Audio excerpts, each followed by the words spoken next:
Standing up in McKinney, this is According to Callus, episode 400. Well, you know what? Actually, I take that back. We're going to make this 468. This is a fill-in episode, and it's going to be specifically short because, quite frankly, I messed up last week. I did. So I'm going to create two filler episodes. They'll both be about 15 minutes long. Just bear with me. I need to have the gaps filled. It's not right. Somehow I missed my count. I thought 467 was 469, when in fact it was 467. So this will be 468. And as a filler episode, we're going to talk about what can I do? Now, this doesn't necessarily flow directly, but I went directly from what needs to happen, what's proper and for how long, right? Basically talking about what's going on at the state level. And then I jumped immediately to the man up, right? Create something new, plan to fix things, work on something, right? Yesterday I jumped back in. We're talking about different things going on at the national level, the state level, and our Republican Party. So what can I do? That's really the basest question there is.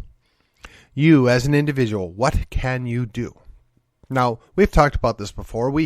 I don't plan on spending a heck of a lot of time on it because been there, done that. And if you can't figure it out, maybe that's part of the problem.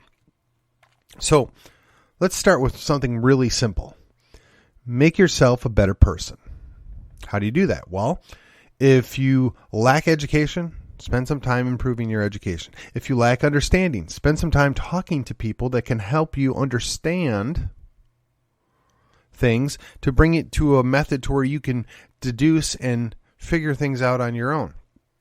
If you lack, a specific skill and you'd like to know how to master that, again, real simple. Find somebody that's good at it and learn from them. Now, here's where it gets interesting. Soft skills. Everybody thinks they're a salesman. Everybody thinks they're a speaker. Everybody thinks that they can manipulate people. That'd be the way I'd phrase it. Well, that may be true, and some are skilled at the soft sell, and some are skilled at a hard sell. For those of you that don't know, a soft sell is you walk somebody into a situation by their own desires.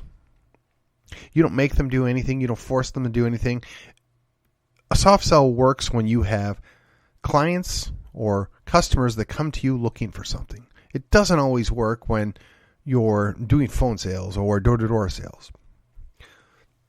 That's where your hard sell usually comes in.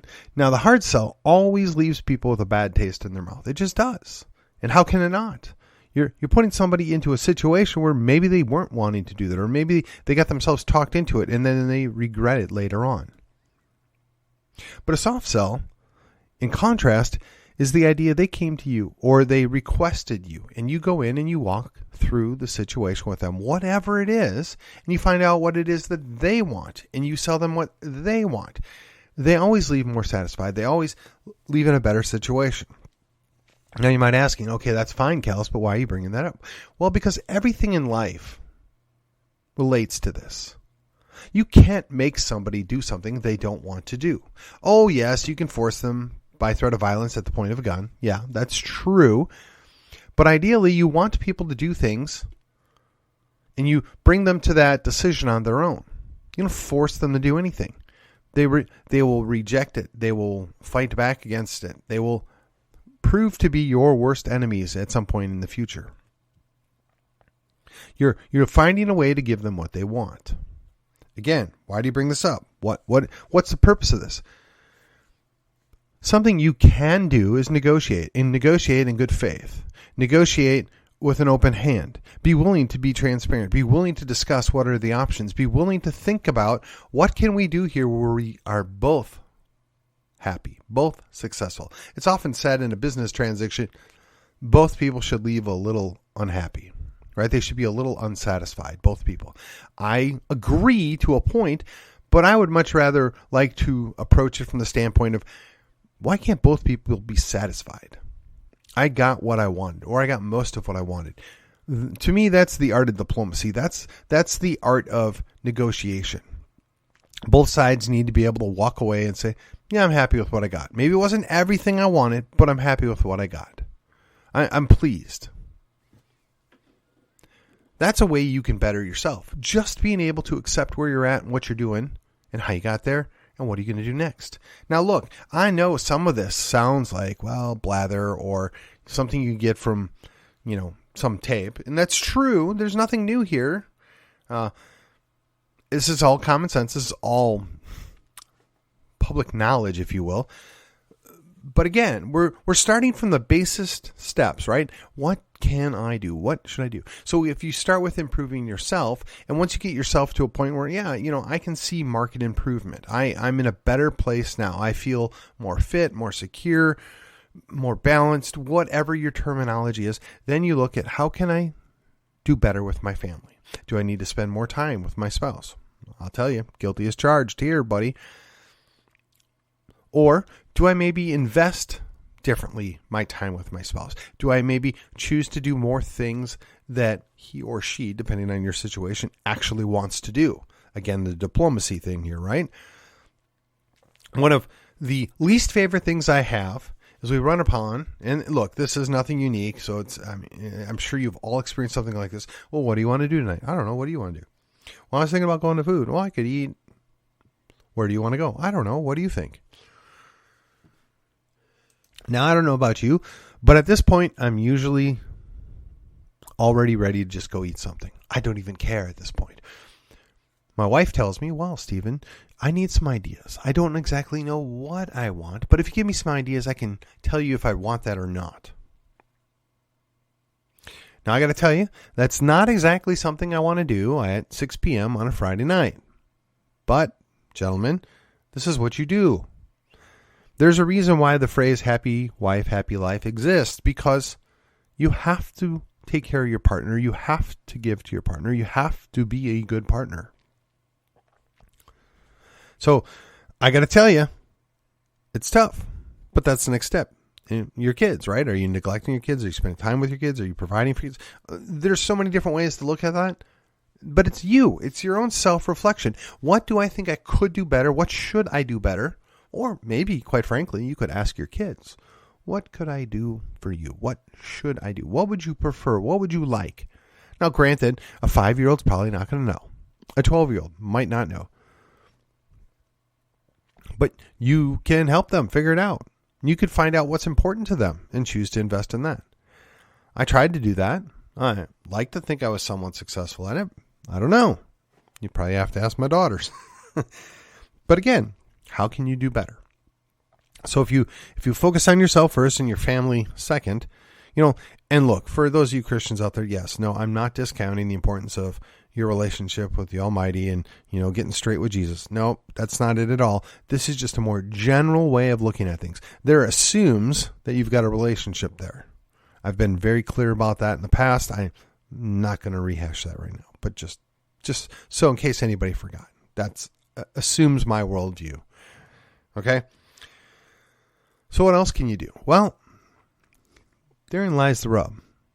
You only have a limited amount of time after you've taken care of your work, your family responsibilities, and your own responsibilities, right? Myself, I often ignore my own personal needs for other things. Maybe not always the best choice, but that's just kind of the way I'm wired. You might not be the same. You might deal with an issue where you're kind of selfish. You put yourself first. You put yourself above everybody else. Well, maybe you need to reconfigure. How do I do this? How do I allow more time to do other things? How can I look at other people? Where could I be involved? Now, I've talked about the idea that it doesn't really matter what it is that you're involved in, just that you're involved, that you're doing something, making a difference somewhere. Whether it's an individual's life or a group of people's lives or a family or, quite frankly, your own family first. But what is it that you're doing? What is that investment?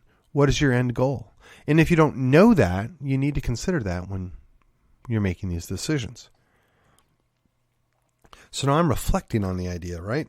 So I've got apparently 500 episodes out, closing in at 200,000 downloads here at some point in the next couple of weeks. What does that mean?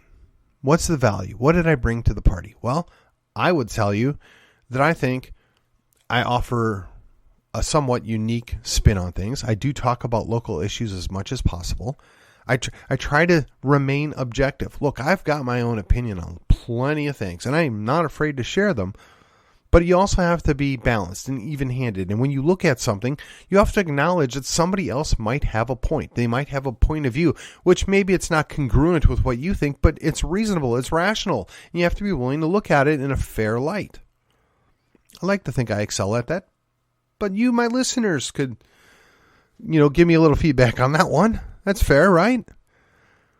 As I say, when I talk about liking, sharing, and subscribing, that's as much for yourselves as it is for me. Because if you think that I'm bringing a value, if you think that my efforts are not going to waste, then why not tell your friends? Why not tell your family? Why not help us build the show out? Why not make a difference right here in McKinney, in Collin County, in Texas?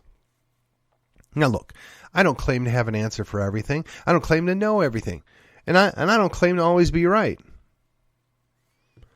But I will always be upfront about what I think about something, how I see it playing out. And if I get it wrong, I get it wrong. It's okay. I'm human. I don't pretend to be perfect. I don't pretend to be anything that I'm not. Just this last weekend, I was sitting with a group of men I know, and I was talking about the idea that we basically made an informal bet on how long President Biden was going to be at 1600 Pennsylvania Avenue. And I said, I don't think he's going to finish his first year. Well, I missed that by a whole bunch. I looked at it and I didn't see it happening because I really thought the guy was frail and messed up and he wouldn't be able to function. But I guess when you get the right doctors and the right drugs, you can prop anybody up for an extended period of time. We've got 3 or 4 of them in the Senate right now.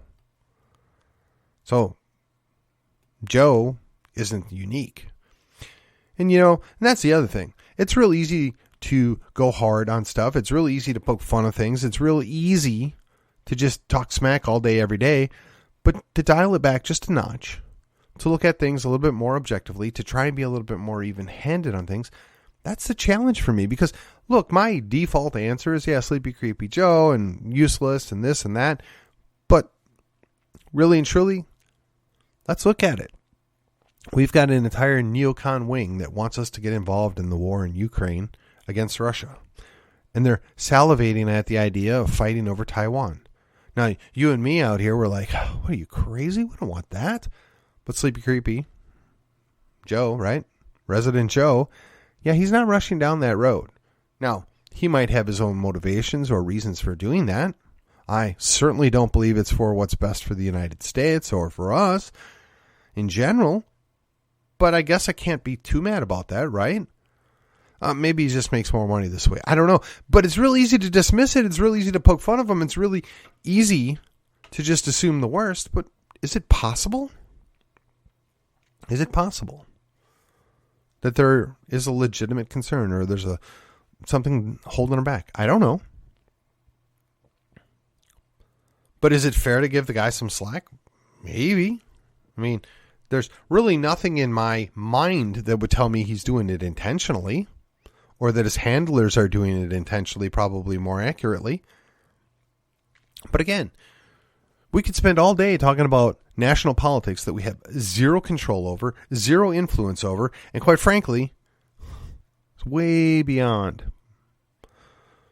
But we could dial that back and we could just, look out in our neighborhoods around us. What about your HOA? Are they beating people up for not getting the grass cut enough because, it rained too much or it didn't rain enough and now it's brown or whatever?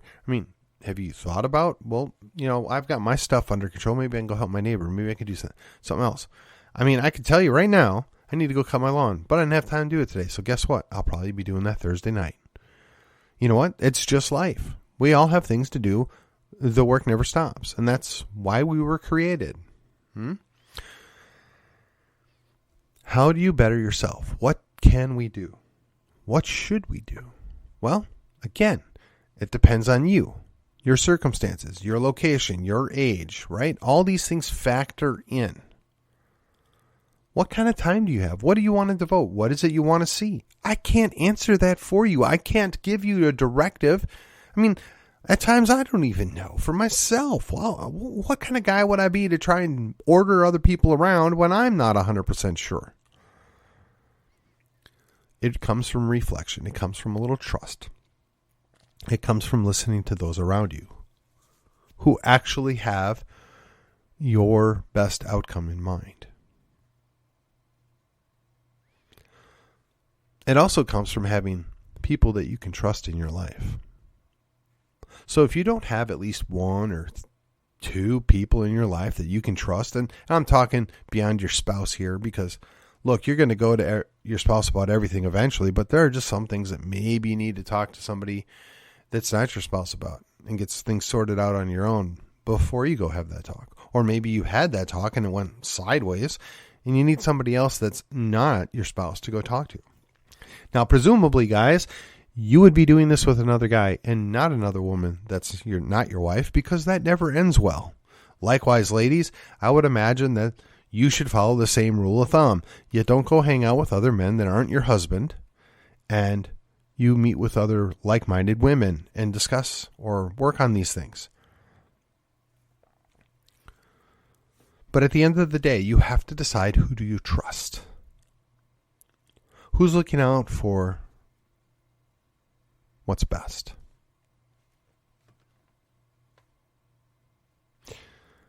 So honestly, over the last couple of weeks, I bring this up as a preface because this is kind of a disclosure thing, right?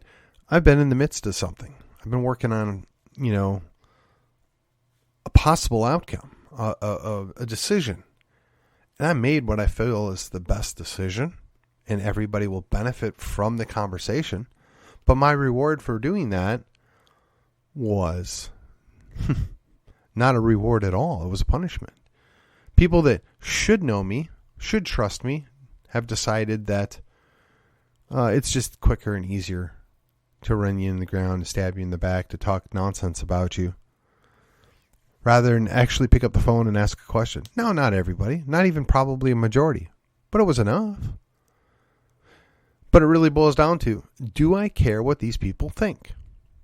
I mean, if this is how they're going to act, if this is how they're going to treat me, if this is how they're going to behave, are they worthy of my concern? Well, obviously the answer is probably not. You need to move on. You need to cut them out.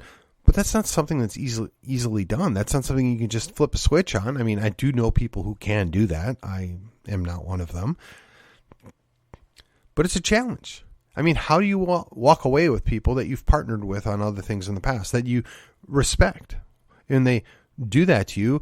I mean, it's a breaking of confidence. It's a breaking of trust. It's betrayal. Now, they may say the same of me, and that's fine. But again, it's what can I do? What can you as a person do? All I can do is remove myself from the problem. Don't get sucked up in the middle of it. Don't let it weigh me down, and don't let it beat me up.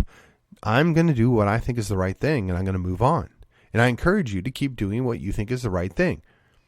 If somebody comes along and convinces you or convicts you that you're not doing the right thing, well, then you probably ought to pay attention. But until that happens, you have to have enough trust in yourself and enough trust in your understanding, and the people that you do trust, that have earned your trust, whether it's your spouse or your close friend, they say, no, you did the right thing. You're in the right here. Don't worry about them. We got your back. We know what's going on here.